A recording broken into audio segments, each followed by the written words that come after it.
ഇന്ന് നമ്മൾ ശ്രദ്ധിക്കാൻ പോകുന്നത് ഫാമിലി ഡിസൈൻഡ് ബൈ ഗോഡ്. ദൈവത്തിൻ്റെ ക്രമത്തിൽ ദൈവം ഡിസൈൻ ചെയ്യുന്ന ഒരു ഫാമിലി, അല്ലേ? Family designed by God. ഈ കെട്ടിടം, അതിൽ ഏതെങ്കിലും ഒരു കെട്ടിടം നമ്മൾ നിർമ്മിക്കുമ്പോൾ നമ്മുടെ മനസ്സിലൊരു ഐഡിയ ഉണ്ട്. അപ്പോൾ അത് പേപ്പറിൽ നമ്മളൊരു ഒരു മുറി ഇങ്ങനൊരു മുറി വേണം, ഇത് നമ്മളൊരു ഐഡിയ ഒന്ന് വരച്ച് വയ്ക്കും, ചുമ്മാ അത് നമ്മുടെ ഐഡിയ വെച്ചുകൊണ്ട്. അത് പിന്നെ അത് പ്രോപ്പറായിട്ട് അതിൻ്റെ ഡിസൈൻ ചെയ്യാൻ അറിയാവുന്ന ആൾക്കാരുടെ കൊടുക്കുമ്പോൾ പിന്നെ അവരതിൻ്റെ ക്രമത്തിനനുസരിച്ച് എത്ര അടി വേണം, അല്ലെങ്കിൽ എത്ര മീറ്റർ ആണെന്ന് എല്ലാ ഡീറ്റെയിൽസ് അവർ സെറ്റ് ചെയ്തോളും. സ്തോത്രം. അതുപോലെ ദൈവം നമ്മുടെ കുടുംബത്തിന് ഒരു ഡിസൈൻ ദൈവം ആഗ്രഹിച്ച് സെറ്റ് ചെയ്തിട്ടുണ്ട്. അത് ദൈവവചനത്തിൽ നമുക്ക് തന്നിട്ടുണ്ട്. എഫേസ്യ ലേഖനം 5-ാം അധ്യായം, ബൈബിൾ വായിക്കാനൊന്ന് സഹായിക്കാമില്ല. എഫേസ്യ ലേഖനം 5-ാം അധ്യായത്തിൽ ആക്ച്വലി ഒത്തിരി വായിക്കാനുണ്ട്, എന്നാലും എല്ലാം വായിക്കാൻ താല്പര്യപ്പെടുന്നില്ല. എഫേസ്യ ലേഖനം 5-ാം അധ്യായം അതിൻ്റെ 1 തൊട്ട് 7 വരെയുള്ള വാക്യങ്ങൾ ശ്രദ്ധിച്ച് ഒന്ന് കേൾക്കണമേ. 1 തൊട്ട് 7 വരെയുള്ള വാക്യങ്ങൾ. Thank you. ആകയാൽ പ്രിയ മക്കൾ എന്ന പോലെ ദൈവത്തെ അനുകരിക്കുവിൻ. ക്രിസ്തുവും നിങ്ങളെ സ്നേഹിച്ച് നമുക്ക് വേണ്ടി തന്നെത്താൻ ദൈവത്തിന് സൗരഭ്യവാസനയായ വഴിപാടും യാഗവുമായി അർപ്പിച്ചതുപോലെ സ്നേഹത്തിൽ നടക്കുവിൻ. ദുർനടപ്പും യാതൊരു അശുദ്ധിയും അത്യാഗ്രഹവും നിങ്ങളുടെ ഇടയിൽ പേര് പറയുക പോലും അരുത്. ഇങ്ങനെയാകുന്നു വിശുദ്ധന്മാർക്ക് ഉചിതം. ചീത്തത്തരം, പൊട്ടച്ചൊൽ, കളിവാക്ക്, ഇങ്ങനെ ചേർച്ചയല്ലാത്തവ ഒന്നും അരുത്. സ്തോത്രമത്രേ വേണ്ടത്. ദുർനടപ്പുകാരൻ, അശുദ്ധൻ, വിഗ്രഹാരാധിയായ ദ്രവ്യാഗ്രഹി, ഇവർക്ക് ആർക്കും ക്രിസ്തുവിൻ്റെയും ദൈവത്തിൻ്റെയും രാജ്യത്തിൽ അവകാശമില്ല എന്ന് നിങ്ങൾ അറിയുന്നുവല്ലോ. വ്യർത്ഥവാക്കുകളാൽ ആരും നിങ്ങളെ ചതിക്കരുത്. ഈ വക നിമിത്തമല്ലോ ദൈവകോപം അനുസരണം കെട്ടവരുടെ മേൽ വരുന്നു. നിങ്ങൾ അവരുടെ കൂട്ടാളികൾ ആകരുത്. Thank you. ആദ്യത്തെ വാക്യത്തിൽ ഒരു കാര്യം ശ്രദ്ധിച്ചോ. ദൈവത്തോട് അനുകരിക്കുക, ദൈവത്തെ അനുകരിക്കുക. ഓക്കെ, ഇംഗ്ലീഷിൽ പറഞ്ഞേക്കുന്നത് ഇമിറ്റേറ്റ് ഗോഡ്. Imitate God. ദൈവം എങ്ങനെ ആയിരിക്കുന്നോ അതേപോലെ നമ്മൾ ഇമിറ്റേറ്റ് ചെയ്യുക. നമുക്കറിയാം, നമ്മൾ കുഞ്ഞുങ്ങളെ വളർത്തുമ്പോൾ അപ്പനെയും അമ്മയും ആദ്യം കുഞ്ഞുങ്ങൾ എന്ത് ചെയ്യും? ഇമിറ്റേറ്റ് ചെയ്യും. അവരെന്ത് ചെയ്യുന്നോ അതേപോലെ കുഞ്ഞുങ്ങളും ചെയ്യും. പിന്നെ പലപ്പോഴും പപ്പായുടെ ഷൂ അല്ലെ മമ്മിയുടെ ഷൂവോ ചെരുപ്പോ അവർ എടുത്തിടാൻ നോക്കും. അവർക്ക് ചേരത്തില്ല, എന്നാലും അവരിടും. കാരണം അവർ മാതാപിതാക്കൾ എന്ത് ചെയ്യുന്നോ അതേപോലെ അവരും ഇമിറ്റേറ്റ് ചെയ്യും. ഓക്കെ, പല കാര്യത്തിലും അങ്ങനെ നമ്മൾ കാണുന്നുണ്ട് കുഞ്ഞുങ്ങളുടെ ജീവിതത്തിൽ. അതേപോലെ ഇവിടെ പറഞ്ഞേക്കുന്നത് ഇമിറ്റേറ്റ് ഗോഡ്.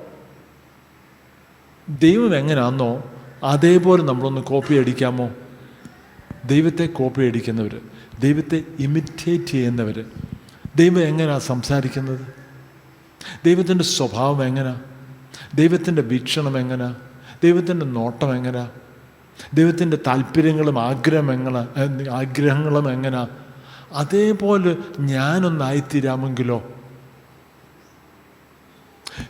ഒരു കുടുംബത്തിൻ്റെ ക്രമം അല്ലെങ്കിൽ ഒരു കുടുംബത്തിൻ്റെ അടിസ്ഥാനം, കുടുംബത്തിൻ്റെ ഓർഡർ, ഇങ്ങനെയുള്ള കാര്യങ്ങൾ പറഞ്ഞു വരുമ്പോൾ എനിക്ക് തോന്നുന്നു ഈ ഒരു വാക്യം നല്ലൊരു ഫൗണ്ടേഷനലായിട്ടൊരു വാക്യമാണ്. ഞാൻ എങ്ങനെ ആയിത്തീരണം? ഞാൻ ദൈവത്തെ പോലെ ആയിത്തീരണം. സ്തോത്രം. ഒത്തിരി റോൾ മോഡൽസ് ഉണ്ട് ഈ ഭൂമിയിൽ, അല്ലേ? ഈ നമ്മുടെ ദേശത്ത് ഒത്തിരി റോൾ മോഡൽസ് ഉണ്ട്. സിനിമ ആക്ടേഴ്സ് ആണെങ്കിലോ അല്ലെങ്കിൽ മ്യൂസിഷ്യൻസ് ആയിരിക്കാം, സ്പോർട്സിൽ വലിയ ടോപ്പായിട്ടുള്ള ആൾക്കാർ, അവരെയൊക്കെ ഇമിറ്റേറ്റ് ചെയ്യാൻ ആൾക്കാർ ആഗ്രഹിക്കുന്നുണ്ട്. നല്ല കാര്യമൊക്കെയാണ്. എന്നാലും അതിനേക്കാട്ടിലും ഏറ്റവും പ്രധാനപ്പെട്ട ഇമിറ്റേറ്റ് ചെയ്യേണ്ട ഒരു വ്യക്തി ആരാ? ദൈവത്തെ നമ്മൾ എല്ലാ കാര്യത്തിലും ഇമിറ്റേറ്റ് ചെയ്യണം. ഇച്ചിരി പാടാണ്, പ്രയാസമാണ്. കാരണം എൻ്റെ ഉള്ളിൽ ചില ആഗ്രഹങ്ങൾ, താല്പര്യങ്ങൾ, സ്വഭാവങ്ങൾ, മനോഭാവങ്ങൾ, അല്ലെങ്കിൽ ചില ചായ്വുകൾ, എൻ്റെ ചില രീതികളൊക്കെ എൻ്റെ ഉള്ളിൽ കിടക്കുന്നു. അത് പലപ്പോഴും ദൈവത്തിൻ്റെ ക്യാരക്ടർ, ദൈവത്തിൻ്റെ സ്വഭാവത്തിന് നേരെ ഓപ്പോസിറ്റായിട്ടുള്ളതാണ് എൻ്റെ ഉള്ളിൽ കിടക്കുന്നത്. അത് പ്രശ്നമാണ്. അത് രണ്ടും തമ്മിലൊരു കോൺഫ്ലിക്റ്റ് വരുമ്പം നമ്മൾ ഒരിക്കലും പറയരുത് ഞാൻ ഇങ്ങനെയൊക്കെയാണ്, എൻ്റെ പപ്പ ഇങ്ങനെയായിരുന്നു, മമ്മി ഇങ്ങനെയായിരുന്നു, വല്യപ്പച്ചൻ ഇങ്ങനെയായിരുന്നു, ഒന്നും പറഞ്ഞിട്ട് കാര്യമില്ല. അതൊക്കെ അവിടെ ഇരിക്കട്ടെ. എന്നാലും എൻ്റെ ദൈവം എങ്ങനെയാണ്, എൻ്റെ ദൈവത്തെ പോലെ എനിക്ക് ആയിത്തീരണം എന്നുള്ളൊരു മനോഭാവം. ഇന്ന് 3 കാര്യങ്ങൾ നമ്മുടെ ജീവിതത്തിൽ ക്രമത്തെ കൊണ്ടുവരാൻ 3 കാര്യങ്ങളെക്കുറിച്ച് പറയുന്നുണ്ട്. ആരെങ്കിലും നോട്ട് എഴുതുന്നെങ്കിൽ ഒന്ന് എഴുതിക്കോ. 1, ഓക്കെ, നമ്മുടെ നടപ്പിനെ ക്രമീകരിക്കുക. മാനേജ് യുവർ വാക്ക്. നടപ്പിനെ ക്രമീകരിക്കുക. 2, നമ്മുടെ വിവാഹത്തെ ക്രമീകരിക്കുക. Manage your marriage. 3, നമ്മുടെ കുഞ്ഞുങ്ങളെ ക്രമീകരിക്കുക. Manage your children. ഓക്കെ, 3 കാര്യങ്ങളാണ്. Manage your walk, manage your marriage, manage your children. ഈ 3 കാര്യങ്ങളാണ് നമ്മൾ ഇന്ന് ശ്രദ്ധിക്കുമ്പോൾ. 1, മാനേജ് യുവർ വാക്ക്, നമ്മുടെ നടപ്പിനെ ക്രമത്തിലാക്കുക. ഓക്കെ, അതിനകത്ത്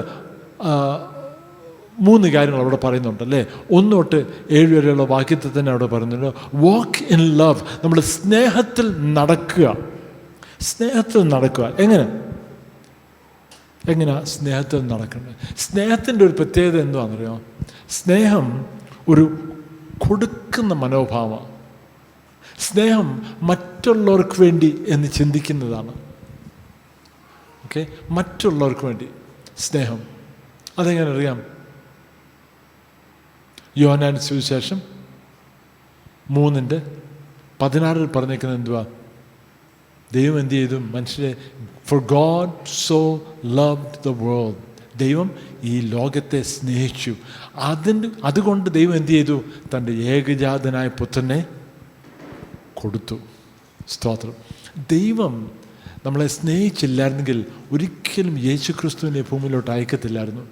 യേശുക്രിസ്തുവിനെ ഭൂമിയിലോട്ട് അയച്ചില്ലായിരുന്നെങ്കിൽ ഒരിക്കലും നമുക്ക് രക്ഷ ഉണ്ടാകത്തില്ല, നമുക്ക് രൂപാന്തരം ഉണ്ടാകത്തില്ല, ഒരിക്കലും നമ്മൾ ദൈവമക്കളാകാൻ വേണ്ടി ഒരു അവകാശം നമുക്ക് ഉണ്ടാകത്തില്ല. എത്ര നല്ല ആൾക്കാരാണെങ്കിലും യേശുക്രിസ്തു നമ്മുടെ പാപത്തിന് വേണ്ടി വന്ന് മരിച്ചില്ലായിരുന്നെങ്കിൽ ഒരിക്കലും ആ ഒരു ഹോപ്പ്, ആ ഒരു പ്രത്യാശ നമ്മുടെ ജീവിതത്തിൽ കാണത്തില്ല. അതിൻ്റെ എല്ലാത്തിൻ്റെ അടിസ്ഥാനമായിട്ട് ബാക്ക്ഗ്രൗണ്ടിലുള്ളൊരു കാര്യം എന്തുവാണ്? പിതാവായ ദൈവത്തിൻ്റെ സ്നേഹം. സ്തോത്രം. അപ്പം സ്നേഹം കൊടുക്കുന്ന മനോഭാവമാണ്.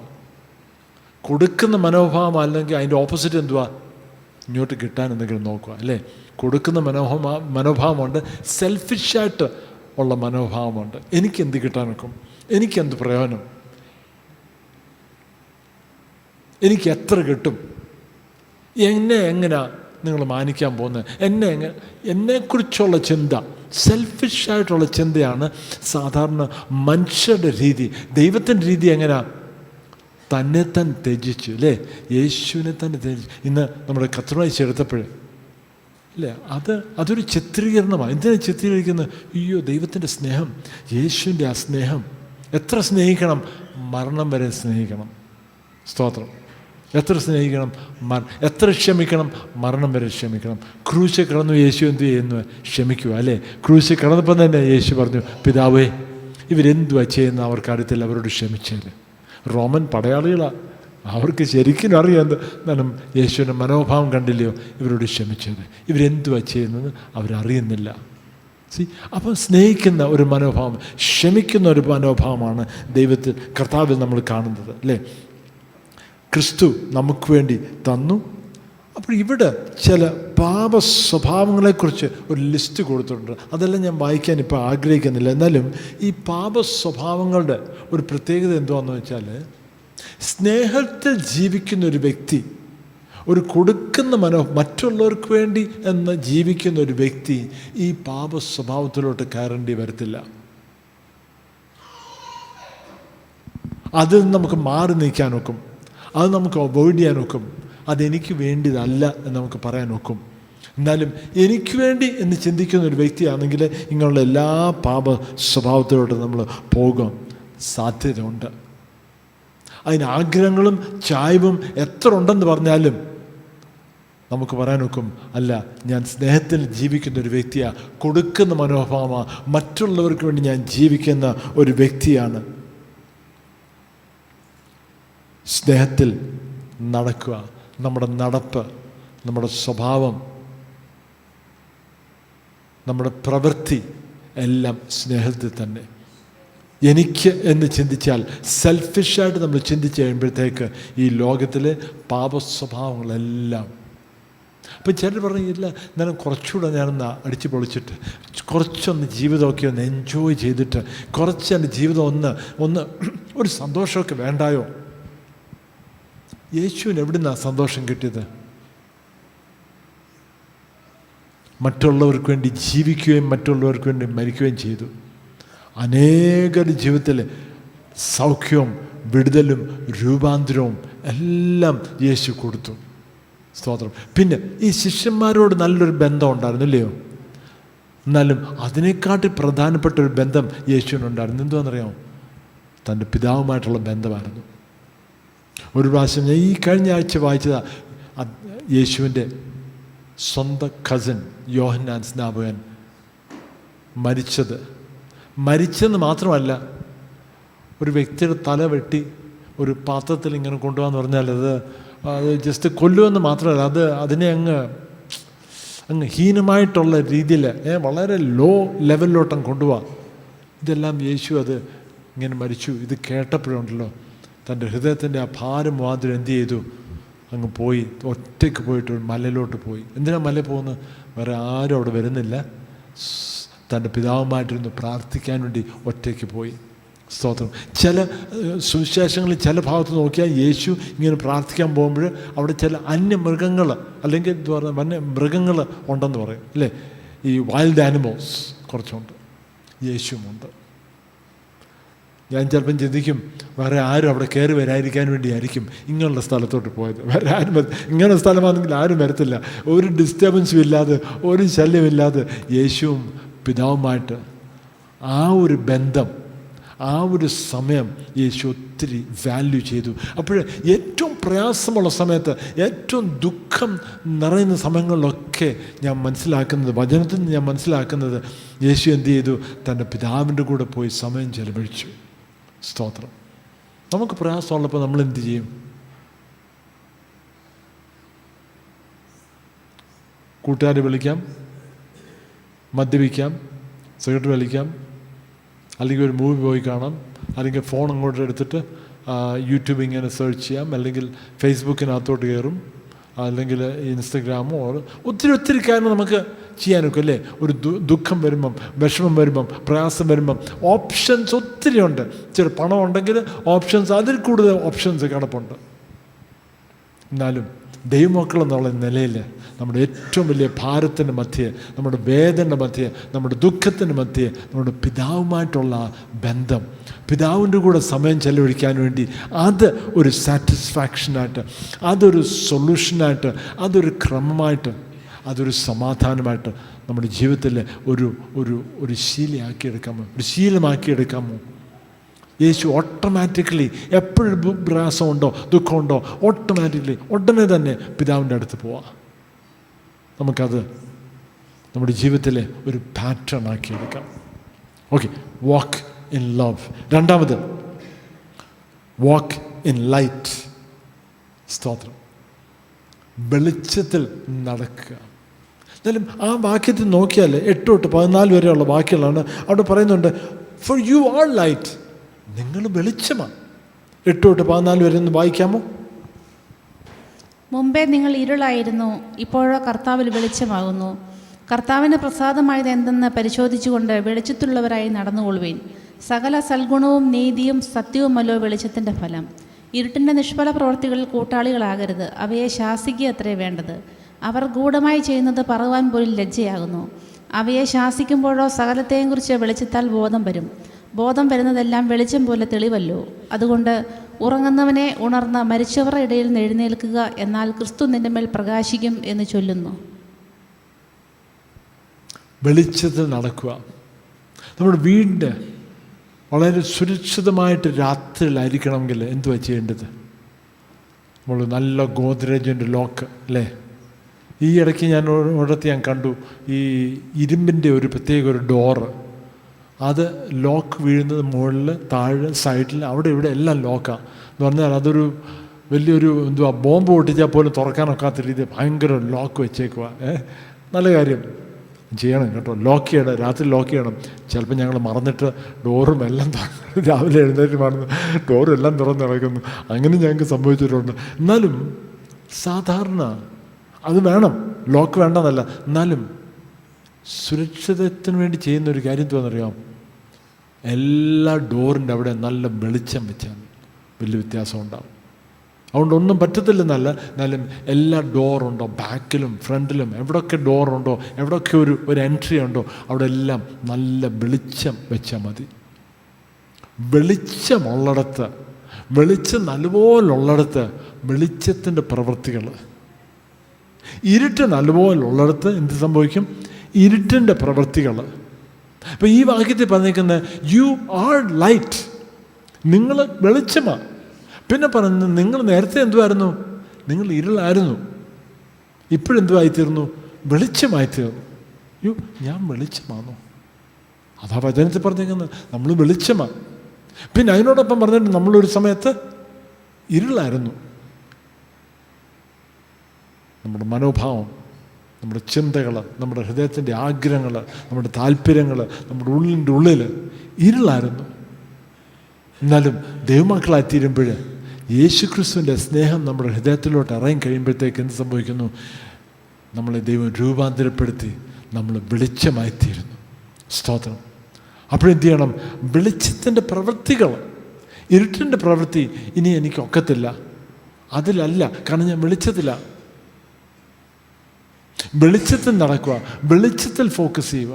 അപ്പം ചിലർ ചോദിക്കും, എന്നാലും അങ്ങനെയാണെങ്കിൽ അങ്ങ് പാപം ചെയ്യാതിരിക്കാൻ വേണ്ടി അല്ല ഞാൻ പറയുന്നത്, പാപം ചെയ്യാതിരിക്കാൻ വേണ്ടിയുള്ള ശ്രമം, പാപം ചെയ്യാതിരിക്കാൻ വേണ്ടിയുള്ള ഫോക്കസ്, എൻ്റെ അഭിപ്രായത്തിൽ അങ്ങനല്ല ജീവിക്കേണ്ടത്. പാപത്തിൽ നിന്ന് അകന്ന് നിൽക്കുക, അതല്ല നമ്മുടെ ഫോക്കസ്.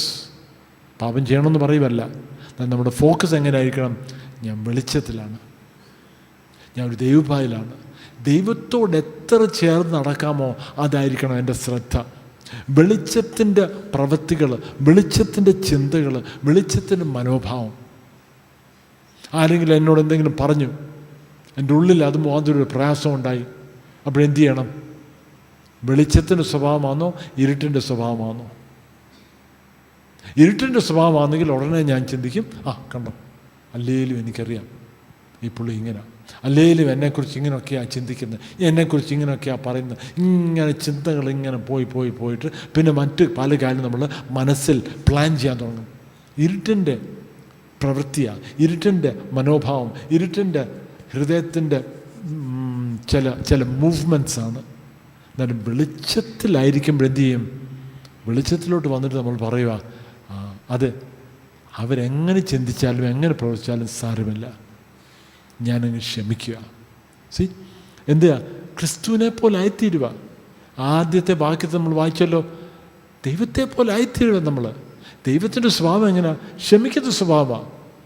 അല്ലെങ്കിൽ നമ്മൾ രക്ഷയും കാണത്തില്ല, ഒന്നും കാണത്തില്ല, ദൈവം എപ്പോഴും നമ്മളെ നശിപ്പിച്ചേനെ. ക്ഷമിക്കുന്നൊരു സ്വഭാവമാണ്. ഇത്രയും ക്ഷമിക്കുന്ന ദൈവമായതുകൊണ്ടാണ് നമ്മൾ ഇത്രയും വയസ്സ് വരെയെങ്കിലും ജീവിച്ചിട്ടുള്ളത്. ചിലപ്പോൾ വണ്ടി ഓടിക്കുമ്പോഴേ ചില വ്യക്തികളുണ്ട്, ഒരു സ്കൂട്ടറിലോ ബൈക്കിലോ ഒക്കെ ആയിരിക്കും, ഒന്നും നോക്കാതെ ട്രാഫിക്കിലോട്ട് വണ്ടി അങ്ങ് കൊണ്ടുപോകും. പെട്ടെന്ന് ചവിട്ടി പിടിച്ചായിരിക്കും അവരെ രക്ഷിക്കുന്നത്.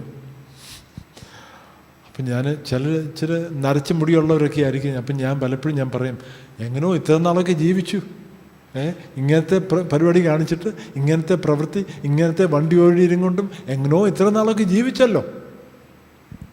നമ്മുടെ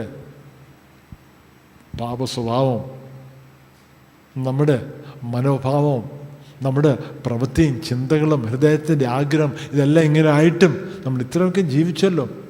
ദൈവം ക്ഷമിക്കുന്ന ദൈവമായതുകൊണ്ടാണ്. സ്തോത്രം. ദൈവം കൃപ, കരുണ നമ്മളോട് തോന്നിയത് കൊണ്ട് മാത്രമാണ് നമ്മൾ ഇത്ര നാൾ ജീവിച്ചിരിക്കുന്നത്. അല്ലെങ്കിൽ എപ്പോഴേ ദൈവം നമ്മളെ ഫ്ലാറ്റ് ആക്കേണ്ടതായിരുന്നു. സ്തോത്രം. നമുക്ക് ഓരോരുത്തരും നമ്മളെ അറിയത്തുള്ളൂ, അല്ലേ? നമ്മുടെ ഹൃദയങ്ങളും നമ്മുടെ മനോഭാവം എല്ലാം നമുക്ക് മാത്രമേ അറിയത്തുള്ളൂ. സ്തോത്രം. ആരോ ഒരാൾ പറഞ്ഞു, ഒരു റൂമിൽ ഇത്ര ആൾക്കാരിയ്ക്കുമ്പോൾ അടുത്തിരിക്കുന്ന ആൾക്കാരുടെ യഥാർത്ഥമായിട്ട് ഉള്ളിലുള്ള എല്ലാ ചിന്തകളെല്ലാം മറ്റുള്ളവർക്ക് അറിയാമായിരുന്നെങ്കിൽ ഒരിക്കലും നമുക്ക് ഇങ്ങനെ ഒരുമിച്ചിരിക്കാൻ ഒക്കത്തില്ല എന്ന് പറഞ്ഞു. ദൈവം ഇതെല്ലാം അറിഞ്ഞിട്ടും നമ്മുടെ ഉള്ളിൻ്റെ ഉള്ളിൽ, ഓരോരുത്തരുടെ ഉള്ളിൻ്റെ ഉള്ളിലുള്ള എല്ലാം ദൈവം അറിയുന്നു. എന്നിട്ടും എന്ത് ചെയ്യുന്നു? നമ്മളെ സ്നേഹിക്കുന്നു, നമ്മളെ ക്ഷമിക്കുന്നു. അത് ദൈവത്തിൻ്റെ സ്വഭാവം. അപ്പോൾ ആരെങ്കിലും എന്നോട് എന്തെങ്കിലും പറഞ്ഞു, എൻ്റെ എതിരെ എന്തെങ്കിലും പ്രവൃത്തി ചെയ്തു, എന്തു ചെയ്യണം? ഇരുട്ടിൻ്റെ ചിന്തയല്ല, നമ്മൾ വെളിച്ചത്തിൻ്റെ ചിന്തയിലോട്ട് വന്നിട്ട് നമ്മൾ പറയാം, ഞാൻ ദൈവത്തെ പോലെ ആയിത്തീരും. ദൈവത്തിൻ്റെ ചിന്തകൾ, ദൈവത്തിൻ്റെ വികാരം അല്ലെങ്കിൽ ദൈവത്തിൻ്റെ ഫീലിങ്സ് ഞാനിത് ഏറ്റെടുക്കും എന്ന് ഒരു രൂപാന്തരം. അതായിരിക്കണം നമ്മുടെ ജീവിതത്തിലെ ഫോക്കസ്. അപ്പോൾ വാക്ക് ഇൻ ലൈറ്റ്, അല്ലേ, വാക്ക് ഇൻ ലവ്, പിന്നെ വാക്ക് ഇൻ ലൈറ്റ്.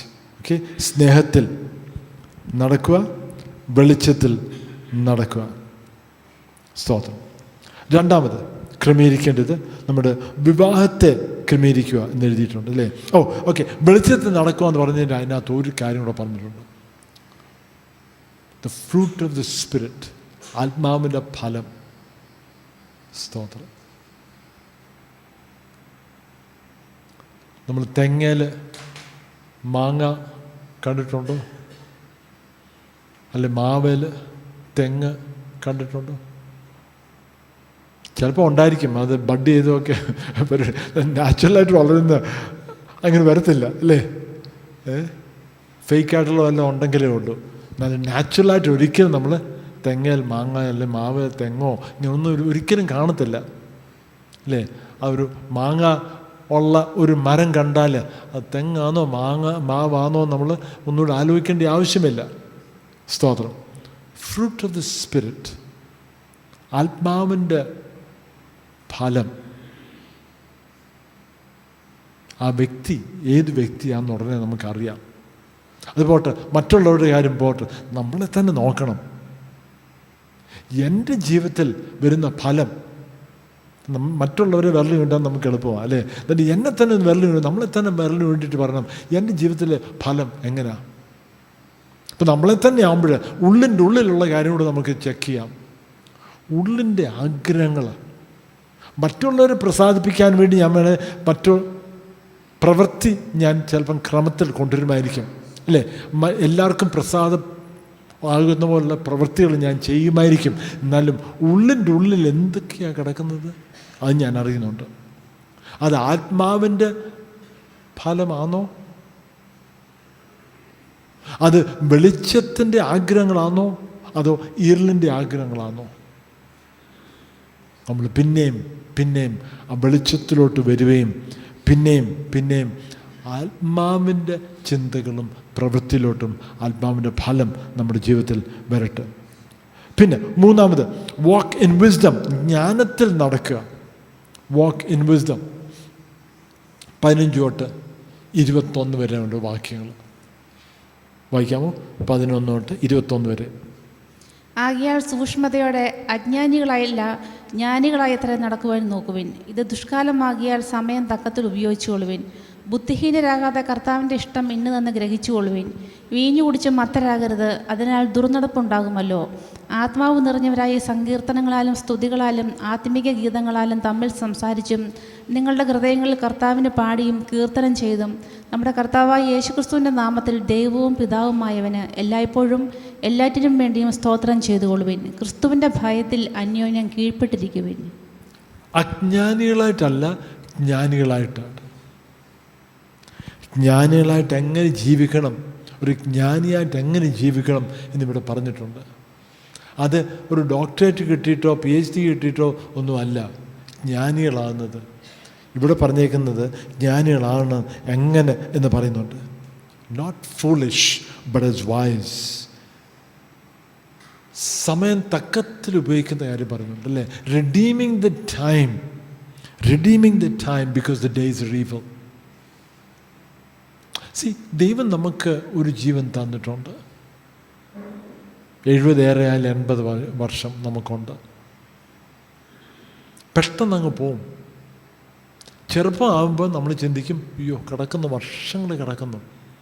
കുറച്ചു നാൾ കഴിയുമ്പോൾ നമ്മൾ ചിന്തിക്കും, ഷോ സമയം എങ്ങനെ പോയി, എവിടെ പോയി എന്ന് ചിന്തിക്കും, അല്ലേ. പെട്ടെന്ന് പോവും. ഞാൻ കഴിഞ്ഞ ദിവസം ആരോട് പറയാം, ഞാനിപ്പം വർഷങ്ങൾ കണക്ക് കൂട്ടുന്നതിന് പറയും ഞാൻ ഡെക്കേഡ്സായിട്ട് കണക്ക് കൂട്ടാറുണ്ട്.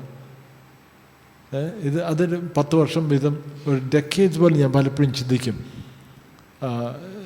ഇങ്ങനെ ഓരോരോ ഡെക്കേഡ്സായിട്ട് ഞാൻ ചിന്തിക്കാറുണ്ട്. കാരണം വർഷങ്ങൾ മുന്നോട്ടേക്ക് പോയി, കുറേ വർഷങ്ങളായി. അങ്ങനെ ചിന്തിച്ചിട്ടില്ല. ചെറുപ്പത്തിൽ ചിന്തിക്കുന്ന ഇനിയും കിടക്കുന്ന എത്ര നാൾ ജീവിക്കാൻ, ജീവിതം ശരിക്കും എൻജോയ് ചെയ്യാമല്ലോ. അതുകൊണ്ടാണ് പലരും പറയും, എന്നാൽ കുറച്ച് നാളൊക്കെ ഒന്ന് അടിച്ചു പൊളിച്ച് ജീവിച്ചിട്ട് കുറച്ച് നാളെല്ലാം ഒന്ന് സന്തോഷിച്ചിട്ട് പിന്നാട്ട് എന്ന് പറയും. കാരണം ആ ചെറുപ്രായത്തിൽ നമ്മൾ ചിന്തിക്കുന്ന ഇനി വർഷങ്ങൾ കിടക്കുന്ന ഒരു ചിന്തയാണ്. എന്നാൽ ശരി, വർഷങ്ങൾ കിടക്കുന്ന പെട്ടെന്ന് പോവും.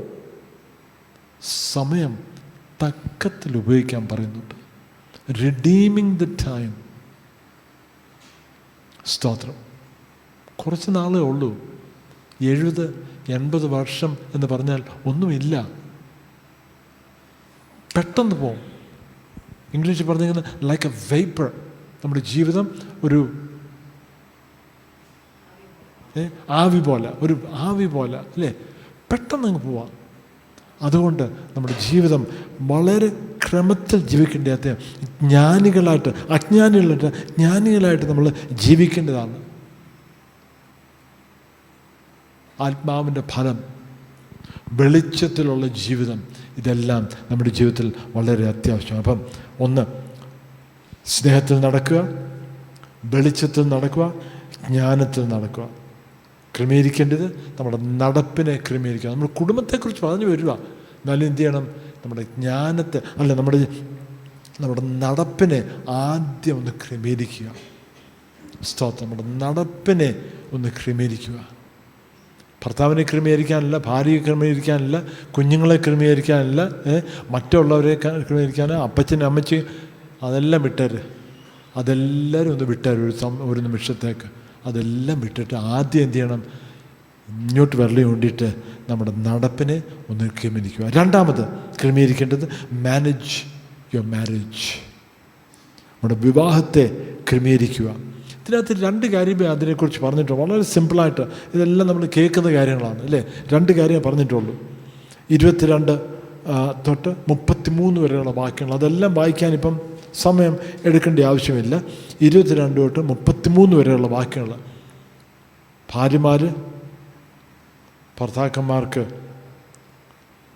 ദൈവത്തോടെന്ന നിലയിൽ, കർത്താവ് എന്ന നിലയിൽ എന്ത് ചെയ്യണം? കീഴ്പ്പെട്ടിരിക്കാൻ പറയുന്നു. ഭർത്താക്കന്മാരോട് പറയുന്നു, ക്രിസ്തു സഭയെ സ്നേഹിച്ചതുപോലെ നമ്മുടെ ഭാര്യമാരെ സ്നേഹിക്കാമെന്ന് പറയുന്നു. ഇത് രണ്ടും ദൈവം പറഞ്ഞേക്കുന്നതിൻ്റെ കാരണം, ദൈവം ആഗ്രഹിക്കുന്ന ക്രമം, ദൈവം ആഗ്രഹിക്കുന്ന ഒരു ബാലൻസ്.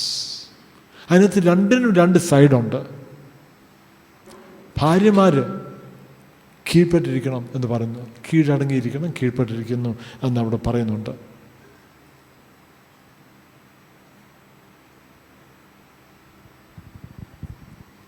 അവിടെ തന്നെ ഭർത്താക്കന്മാരെ നോക്കേണ്ടത് എന്തുവാ?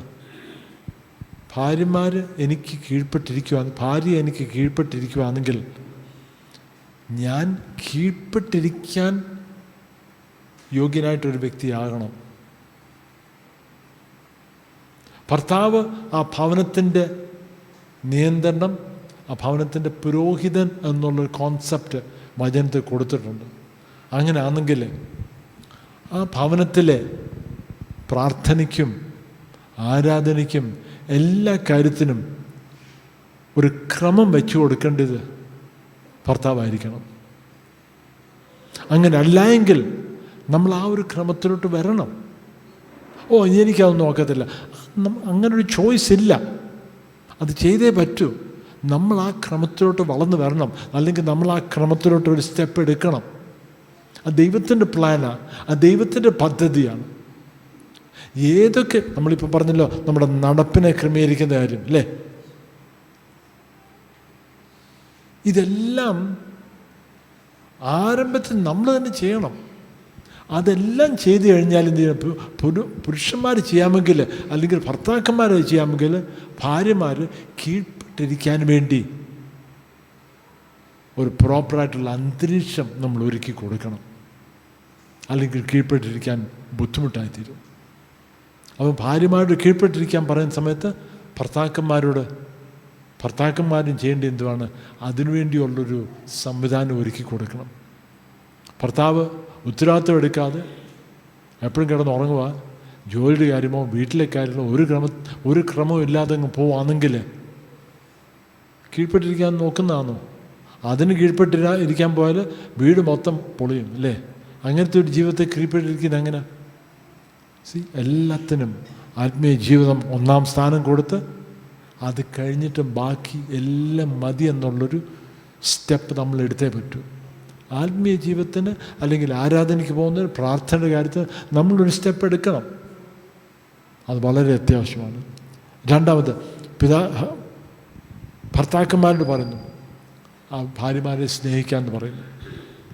ക്രിസ്തു സഭയെ സ്നേഹിച്ചതുപോലെ. ക്രിസ്തു എങ്ങനെയാണ് സഭയെ സ്നേഹിച്ചത്? നമ്മളിപ്പം പറഞ്ഞല്ലോ, ക്രിസ്തു സഭയെ സ്നേഹിച്ചതിനാൽ തൻ്റെ ജീവൻ ക്രിസ്തുവിന് വേണ്ടി കൊടുത്തു, തന്നെ തന്നെ ഒരു യാഗമായിട്ട് കൊടുത്തു. അതൊരു വല്ലാത്തൊരു ബാലൻസിങ് ആക്ട് ആണല്ലോ. ചിന്തിച്ചു നോക്കിയേ, ഭാര്യ ഭർത്താവിന് കീഴ്പ്പെട്ടിരിക്കണം. ഭർത്താവ് എന്ത് ചെയ്യണം?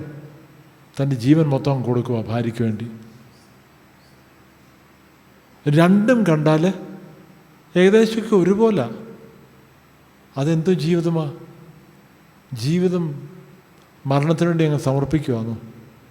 ക്രിസ്തു സഭയെ അങ്ങനെ സ്നേഹിച്ചത്. അത് രണ്ടും മനസ്സിലാക്കി ഒരു കുടുംബജീവിതത്തിൽ ദൈവം ആഗ്രഹിക്കുന്ന ഒരു ബാലൻസിലോട്ട് വരുമ്പോൾ അതിൻ്റെ ആരംഭത്തിൽ കണ്ടത് എന്തുവാ? നമ്മൾ ദൈവത്തെ പോലെ ആയിത്തീരണം, സ്നേഹത്തിൽ നടക്കണം, അല്ലേ? വെളിച്ചത്തിൽ നടക്കണം, ജ്ഞാനത്തിൽ നടക്കണം. ഭർത്താക്കന്മാർ അങ്ങനത്തെ ആൾക്കാരാണെങ്കിൽ ഭാര്യമാർക്ക് കീഴ്പ്പെട്ടിരിക്കാൻ ഒക്കുമോ? തീർച്ചയായിട്ടും ഒക്കും. ഭാര്യമാരും അങ്ങനെ ആയിത്തീരുവാണെങ്കിലോ ഭർത്താക്കന്മാർ അവർ ജീവൻ ഭാര്യയ്ക്ക് വേണ്ടി കൊടുക്കാൻ തയ്യാറാവുമോ?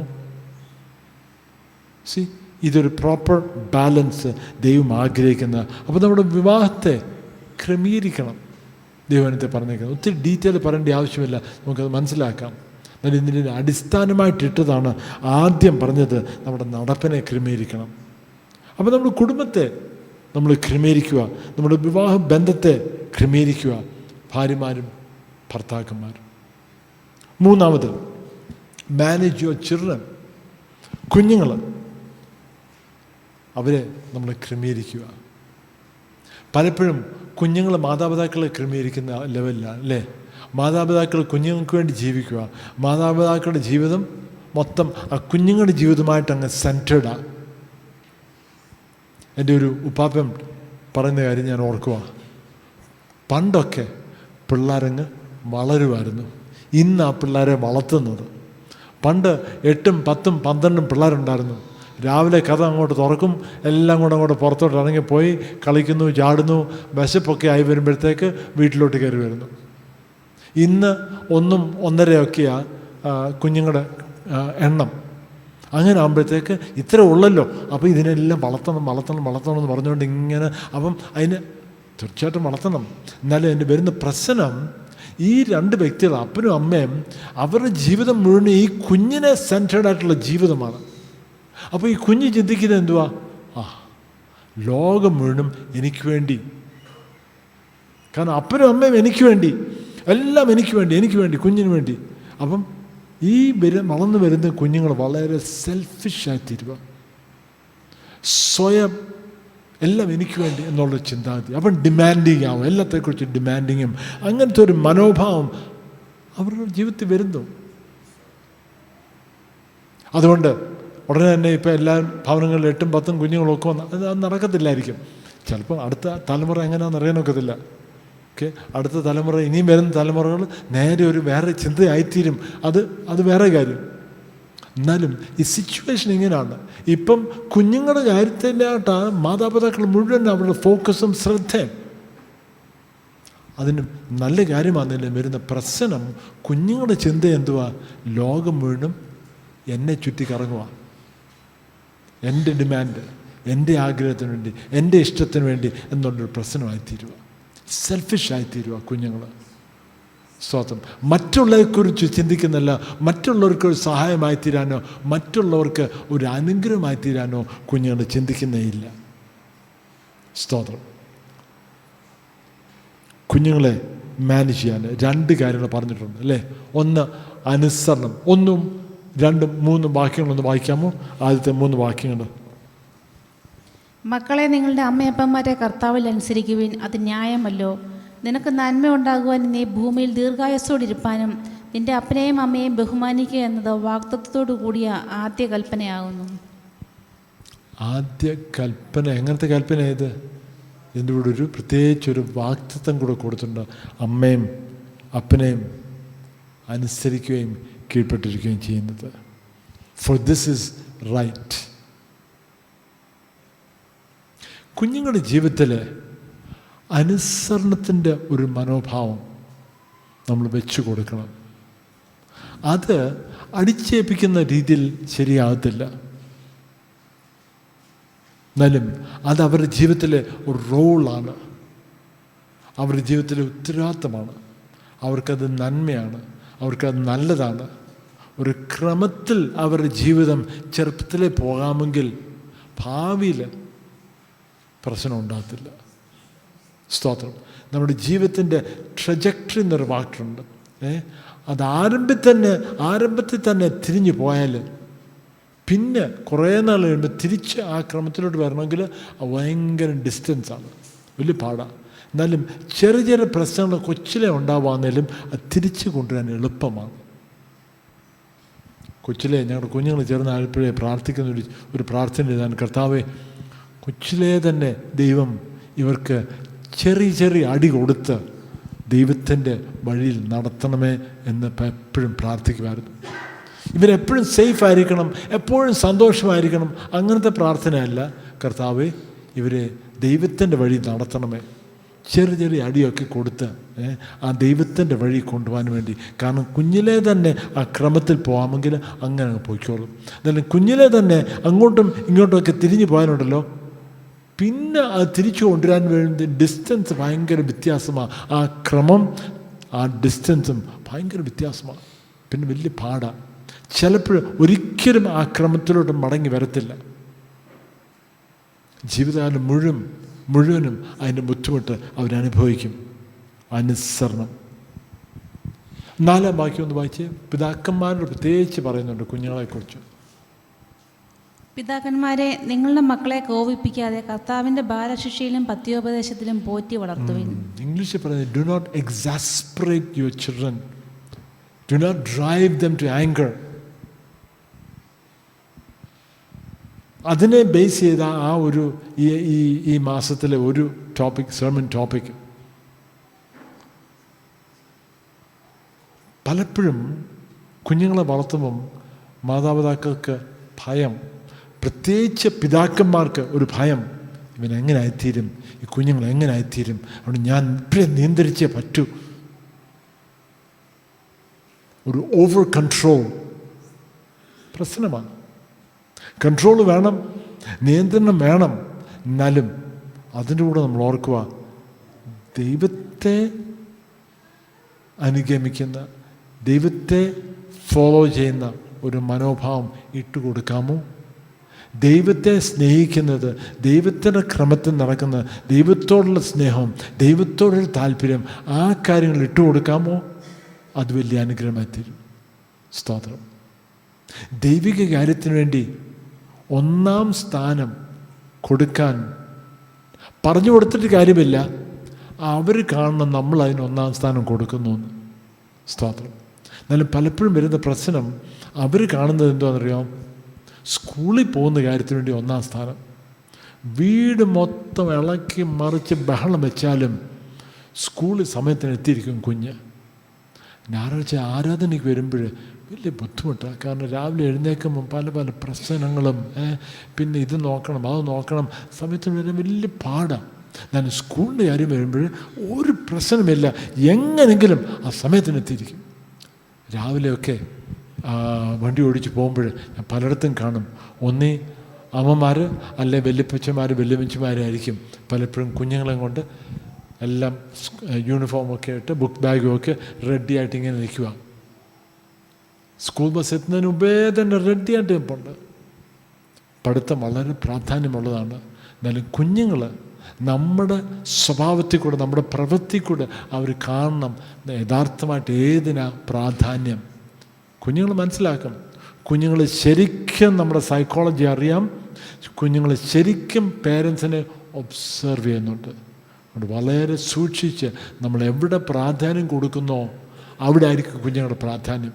ഇവിടെ ആരും വഴക്ക് വരാനില്ല കേട്ടോ, ക്ഷമിക്കണം, ഞാൻ അങ്ങനത്തെ ഒരു രീതി ഇല്ല എന്ന് നിങ്ങൾക്കറിയാം. എന്നാലും ഇതൊരു കാര്യം വളരെ നമ്മൾ മനസ്സിലാക്കണം. കുഞ്ഞുങ്ങൾക്കറിയാം നമ്മുടെ ജീവിതത്തിൽ എവിടെ പ്രാധാന്യം, നമ്മുടെ ജീവിതത്തിൽ എവിടെ ഫോക്കസ്, കുഞ്ഞുങ്ങൾക്കറിയാം. അപ്പോൾ ഇന്ന് 3 കാര്യങ്ങൾ പറഞ്ഞില്ലേ? 3 കാര്യങ്ങൾ നമ്മൾ ക്രമീകരിച്ച് കൊണ്ടുവരേണ്ടത്. 1, നമ്മുടെ നടപ്പിനെ ക്രമീകരിക്കണം. 2, നമ്മുടെ വിവാഹ ജീവിതത്തെ ക്രമത്തിൽ കൊണ്ടുവരണം. 3, നമ്മുടെ കുഞ്ഞുങ്ങളെ ക്രമീകരിച്ച് കൊണ്ടുവരണം. ആ കുഞ്ഞുങ്ങളുടെ കാര്യം പറഞ്ഞപ്പോൾ 1 അനുസരണം. കുഞ്ഞുങ്ങളുടെ കാര്യത്തിൽ 1 അനുസരണം, 2 ഡിസിപ്ലിൻ. അവർ ജീവിതം ഡിസിപ്ലിൻ ചെയ്ത്, കോപത്തിലല്ല എന്നാലും പ്രോപ്പറായിട്ടുള്ള എക്സാമ്പിൾ കാണിച്ചു കൊടുത്ത് അവർ ജീവിതം ഡിസിപ്ലിൻ ചെയ്ത് ആ പോകേണ്ട ക്രമത്തിൽ പോകാൻ വേണ്ടി നമുക്ക് അവർക്ക് ഒരവസരം ഒരുക്കി കൊടുക്കാം. നമുക്കെല്ലാവർക്കും ഒരു നിമിഷം എഴുന്നേറ്റ് നിൽക്കാമെങ്കിൽ നമുക്കൊന്ന് പ്രാർത്ഥിച്ച് നമ്മുടെ കുടുംബങ്ങളെ ദൈവകാലം നമുക്കൊന്ന് സമർപ്പിക്കാം. സ്തോത്രം. ചിലപ്പോൾ നമുക്കിതൊന്നും ചെയ്യാൻ ഒത്തിട്ടില്ലായിരിക്കാം, എന്നാലും നമുക്ക് പ്രാർത്ഥിക്കാം. ദൈവമേ, എന്നെ സഹായിക്കണമേ. അങ്ങ് ആഗ്രഹിക്കുന്ന പോലെ ഉള്ള ഒരു കുടുംബം ആയിത്തീരാൻ ദൈവം എന്നെ സഹായിക്കണം. നമുക്കതൊന്ന് പ്രാർത്ഥിക്കാം. അല്ലെങ്കിൽ നമുക്ക് പ്രാർത്ഥിക്കാം, കർത്താവേ, ഞങ്ങളുടെ കുഞ്ഞുങ്ങൾ അവരുടെ കൊച്ചു പ്രായത്തിൽ തന്നെ ആ ഒരു ക്രമത്തിൽ വരാൻ വേണ്ടി ദൈവം സഹായിക്കണമേ. അതിനുവേണ്ടി ദൈവം നമുക്ക് അവസരങ്ങൾ തരാനും ആ ജ്ഞാനത്തിന് വേണ്ടി നമ്മൾ പ്രാർത്ഥിക്കാം. ഒരു നിമിഷം